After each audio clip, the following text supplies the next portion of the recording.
मुंबई में बढ़ते प्रदूषण के स्तर के बीच जो मुंबईकर हैं उनकी तबीयत भी खराब हो रही है। मैं फिलहाल मुंबई के सरकारी अस्पताल जेजे अस्पताल में हूं। मेरे साथ मेडिकल एसोसिएट प्रोफेसर हैं विनायक सावरकर जी जेजे अस्पताल के। सर, जिस तरीके से पिछले साल भी मुंबई में इसी दौरान अक्टूबर नवंबर के दौरान ही प्रदूषण का स्तर बढ़ गया था, हर जगह बस प्रदूषण की जो लहर है वो देख सकते थे हम। इस साल भी यही देखा जा रहा है, लेकिन मॉडरेट लेवल पर है। तो इस कारण से क्या मरीजों की जो संख्या है वो बढ़ रही है, क्या उनकी तबीयत जो है खराब हो रही है जैसे कि सरकारी अस्पताल? जनरली जो ये भी एयर पोल्यूशन का जो है रीज़न अगर बताया जाए तो प्रॉबली ये अक्टूबर जो हीट है वो एक कारण हो सकता है। नहीं तो वैसे भी बारिश के सीज़न में अस्थमैटिक और जो जिनको दमे की शिकायत रहती है वो पेशेंट्स का नंबर का स्तर काफ़ी ऊंचा जाता है, यानी बढ़ जाते हैं। तो अभी जो एयर पोल्यूशन का आंकड़ा जो आप बता रहे हो मॉडरेट लेवल पे है, हमारी तरफ यानी जेजे अस्पताल में इतने पेशेंट्स ऐसे दिखे नहीं है कि जो भर्ती का प्रमाण ज़्यादा बढ़ गया है।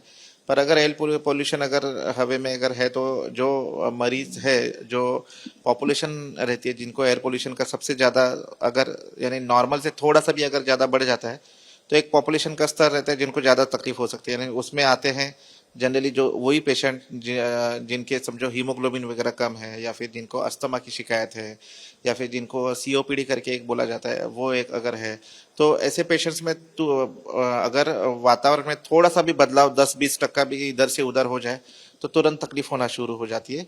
वैसे उन मरीजों को तकलीफ हो सकती है अगर एयर पोल्यूशन की लेवल्स थोड़ी सी बढ़ जाती है तो। इस वजह से आप क्या गाइडलाइंस देना चाहेंगे उन लोगों को जो जो कैटेगरी आपने बताई लोगों की, जो अस्थमा है, जिनका एचपी कम है, किस तरह वो अपना ध्यान रखें, और आम लोग जो हैं जो कि फिट हैं जिन्हें कोई भी दिक्कत नहीं है वो भी किस तरह ध्यान रखें? आप अगर एयर पोल्यूशन की अगर कारण है, समझ बहुत बार ऐसे ही रहता है कि अगर अस्थमा या फिर सीओपीडी के अगर पेशेंट्स रहे तो ठंडी में या बारिश के मौसम में उनको ठंडी के कारण उनके जो एयरवेज रहते हैं वो कॉन्स्ट्रिक्शन यानी ये हो जाते हैं, सिकुड़ जाते हैं, जिसकी वजह से उनको तकलीफ होती है। तो अगर एयर पोल्यूशन अगर कारण है ये सब चीज़ों का तो उनसे बचने के लिए ऐसे पेशेंट्स ने मास्क वगैरह पहना तो that will be the most effective measure कि जहाँ से वो होने वाली तकलीफ है उसको एक खुद से एक अंतर बना के रखेंगे। दूसरा अगर इलाज के तौर पे अगर देखा जाए तो पंप वगैरह जो वो यूज करते हैं उनको फ्रीक्वेंसी बढ़ानी पड़ेगी ताकि हॉस्पिटलाइजेशन की नौबत ना आए। पर अगर इफेक्टिव अगर मेजर बोला जाए इसके लिए एयर पोल्यूशन से बचने के लिए तो मास्क पहनना सबसे जायज रहेगा। उसी के साथ अगर आपने जैसे पूछा नॉर्मल पॉपुलेशन के लिए अगर उनको जिनको अभी फिलहाल दमे की शिकायत वगैरह नहीं है उस पॉपुलेशन को खुद का ख्याल अगर रखना है तो उन्होंने भी डस्ट से वगैरह थोड़ा सा बचना चाहिए। और एयर पोल्यूशन का अगर स्तर जब भी अगर उनको दिखता है कि जहाँ पे एयर बाहर निकलने की अगर ज़रूरत रही तो वही उसी कारण से अगर बाहर निकलेंगे तो अच्छा रहेगा। बाकी खुद को हाइड्रेट करके प्रॉपर खाना वगैरह खा के वो खुद को बचा सकते हैं ये सब चीज़ों से।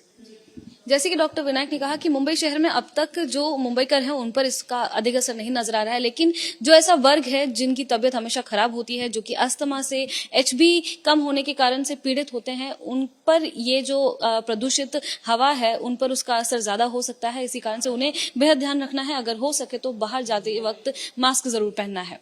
मुंबई में एक बार फिर हवा हुई प्रदूषित। मुंबई शहर में प्रदूषण का जो स्तर है एक बार फिर से बढ़ चुका है। मैं फिलहाल मुंबई के दादर इस इलाके में हूँ। तस्वीर आप देख सकते हैं कि ये जो आप धुंध देख रहे हैं वो फॉग नहीं बल्कि स्मॉग है। दोपहर के 3 बज रहे हैं और इस वक्त ये स्मॉग जो है, घना कोहरा जो है वो प्रदूषण के कारण हो चुका है। मुंबई शहर में पिछले एक हफ्ते से ही प्रदूषण लगातार बढ़ते नजर आ रहा है। फिलहाल मुंबई का जो एयर क्वालिटी इंडेक्स है मैं आपको दिखाना चाहती हूँ, ये है 132। जैसे कि मुंबई शहर में लगातार प्रदूषण का स्तर जो है बढ़ता जा रहा है, तो ये सफर ऐप में, जो कि सरकार का ही एप्लीकेशन है, यहाँ पर पता चल जाता है कि कितना मुंबई शहर में जो हवा की गुणवत्ता है कितनी खराब होती जा रही है।